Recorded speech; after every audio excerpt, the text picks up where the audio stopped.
It is the dead of winter, it is cold, and we are going to Oshkosh and to the EAA Air Museum. Yay! Come along.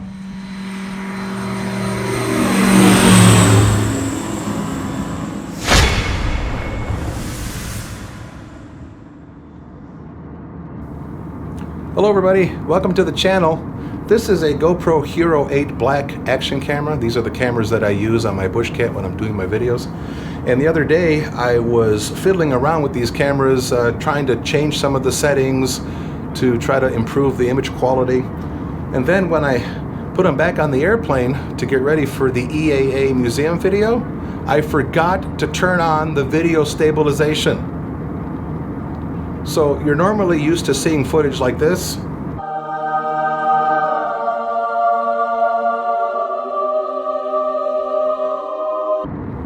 Yeah, that's not going to happen with this video. So I apologize in advance for the shaky footage, but try to ignore that and just enjoy our trip to Oshkosh in the EAA Museum. We had a great time, and I hope you will too.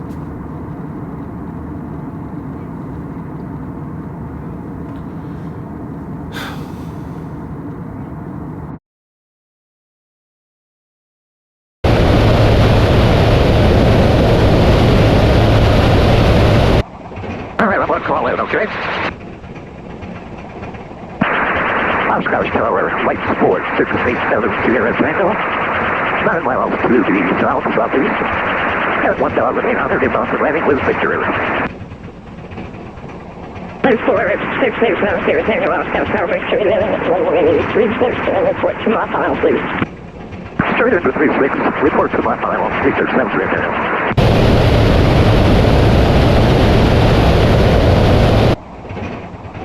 November 7 Sierra Tango, have you decided to trailer for runway 36, we will land the wind is 040 at 6. Clear land at 367 Sierra Tango. 36 is the middle. Yep.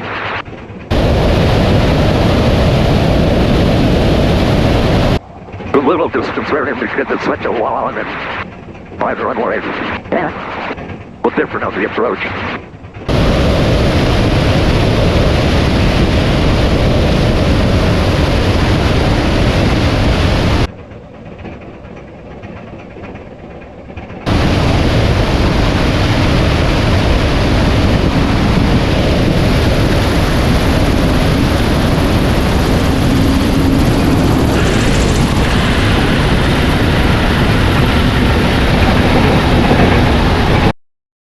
We are here and it's cold. Sharon's already on her way inside, so I'm gonna just follow her.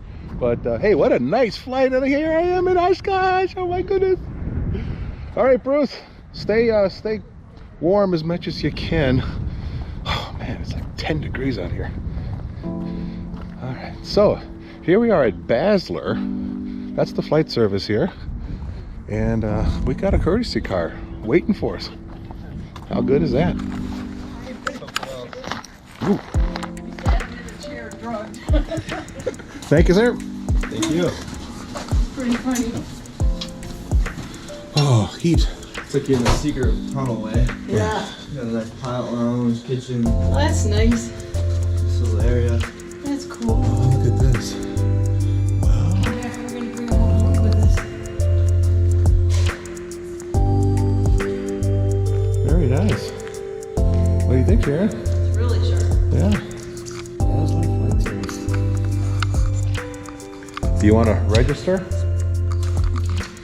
Let's register ourselves. I'll register ourselves. Here you go. Sign up Bushcat Tom. And wife, Bushcat Sharon. There should be a black minivan out there. Black minivan. All right, black minivan. I'll wait till you pull out. So where would you like to, do we want to eat first and then we go to the museum? No, we'll go to the museum first. And build up an hungry? appetite? Yeah, are you hungry? It's up to you. I a don't care. little bit, but maybe not as much as I. Okay, it's up to you. Let's build up an appetite. We'll go there first. Maybe there's some snackies there. Yeah, I'm not hungry, so Okay. whatever. All right, here we go. Let's see. How do you fly this How do thing? you fly this thing? How do you That's fly the this stick thing? shift right there. That's it. Newfangled Uh-huh. gadget. What kind of Can we go forward, or is that? Hey, you can go forward. Was there a... No, there's just a little bit of snow. You're okay. No, you're fine. Okay. You're fine. All right. What the? I love this building. You love everything about Oshkosh.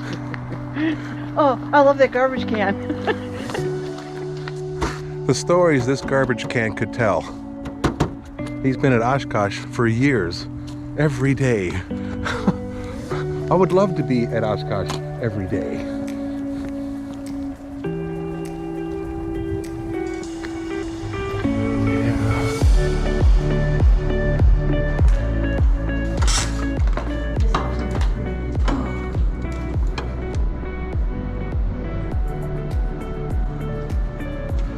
This is awesome. A screen-used model of the Millennium Falcon from Star Wars.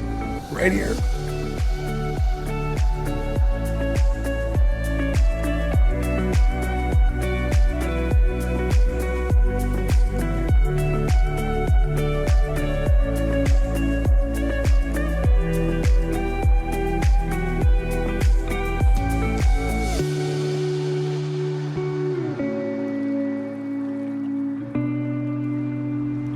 This place is so cool.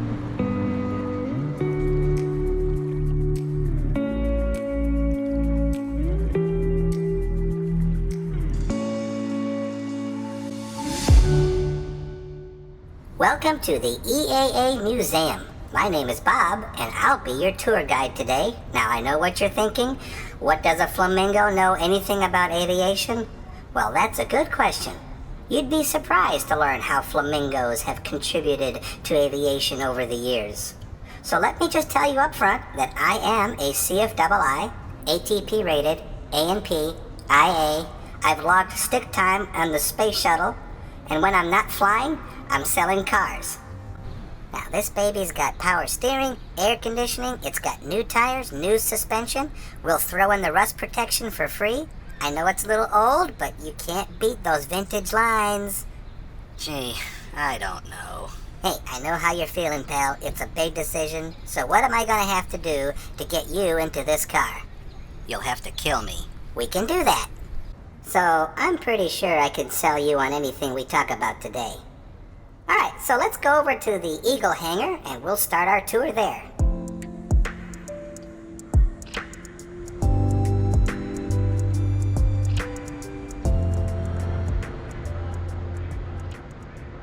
The Messerschmitt 109, the famous German fighter of World War II. It had a cruising speed of 318 miles per hour with a maximum speed of 419. It could climb over 5,500 feet per minute. It had a range of 476 miles. This very plane was used in the movie The Battle of Britain back in the 1960s. What most people don't know is that back in 1942, a squadron based in Dusseldorf adopted a flamingo named Helmut as their mascot. They made the mistake of letting him one day sit in the cockpit. And you guessed it, he fired up that engine and he took the 109 for a joyride. He crashed it in a farmer's field when his fuel finally ran out. He got a little banged up, but that was a small price to pay for that historical flight as the first flamingo to fly a 109 without any training whatsoever.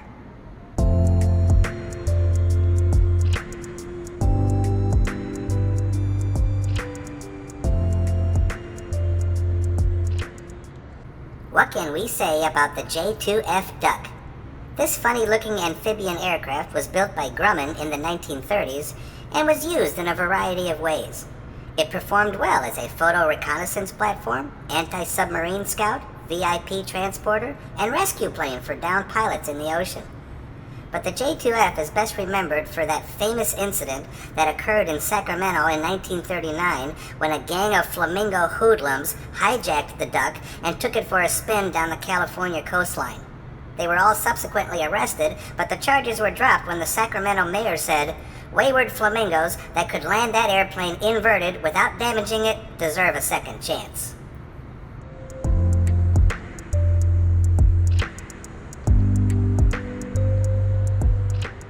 This is the jet that made headlines during the Korean War. Behold, the North American F-86 Sabre, the first swept-wing jet fighter that could hold its own against the Soviet MiG-15, the airplane next to me on my left. More than 7,800 of these Sabre bad boys were built between 1949 and 1956. It could reach speeds up to 671 miles per hour. But with the rapid advancement of aircraft design, the F-86 quickly became obsolete by the 1960s, as other faster and better performing jets were coming on the scene. That said, the Sabre is still a favorite among jet enthusiasts, and even today, there's an F-86 which makes frequent airshow appearances by none other than the famous flying flamingo, Captain Bob. For the last 35 years, he has thrilled audiences with his high-speed daredevil routine that is sure to put a lump in your throat where you may not be able to ever get it out.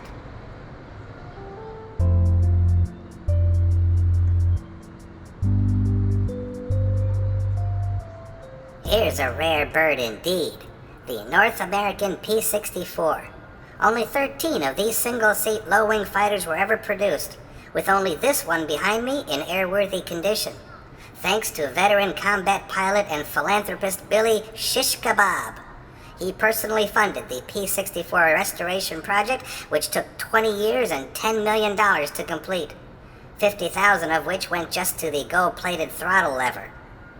And you know, we aviation enthusiasts owe a debt of gratitude to flamingos like Billy Bob.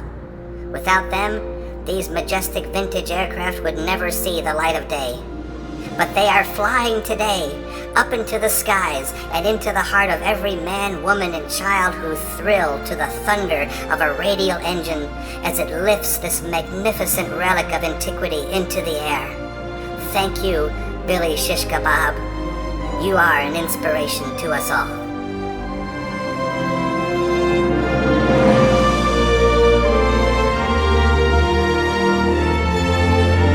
Before we go on with the tour, does anybody have to go to the bathroom? No, I think we're good. Are you sure? There's 3 more hours to go, and you're not going to have another chance later. 3 hours? Well, that's what you signed up for. We could just take a break and get some lunch, and then continue later if you want. Yeah, that sounds good. And you know, it is customary to pay for the tour guide's lunch, especially when he's so hungry he could gnaw his own leg off. Applebee's. Applebee's food. There's gotta be Oriental food. chicken salad. They're amazing.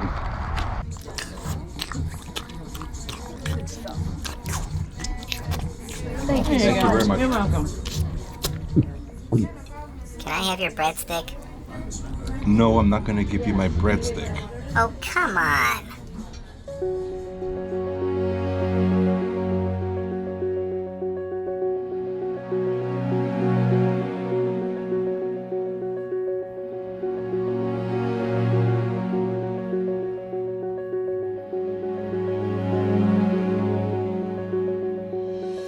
The Spirit of St. Louis. They say it was the first single-engine transatlantic flight in history.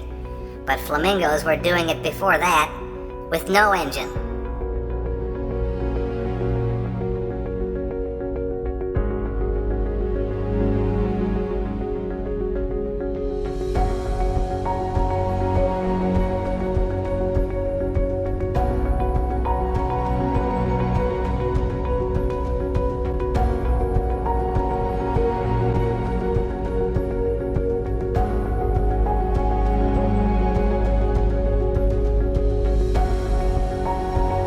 This strange-looking beast is known as the Pitcairn PCA-2 Autogyro.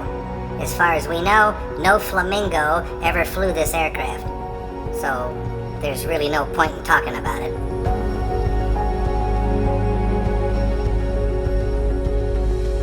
And to finish it up today, we're taking you back to where it all began, the Wright brothers' historic flight. What many people don't know is that Wilbur and Orville used their pet flamingo as a guinea pig for their early glider tests, thus proving once again the invaluable contribution flamingos have made in aviation. And with that, I hope you have enjoyed this tour of the EAA Museum today, and maybe learned a thing or two that you never believed was true. As you leave, we would greatly appreciate it if you fill out a survey of your experience with me as your tour guide, and be nice. They don't feed me unless I get a good score.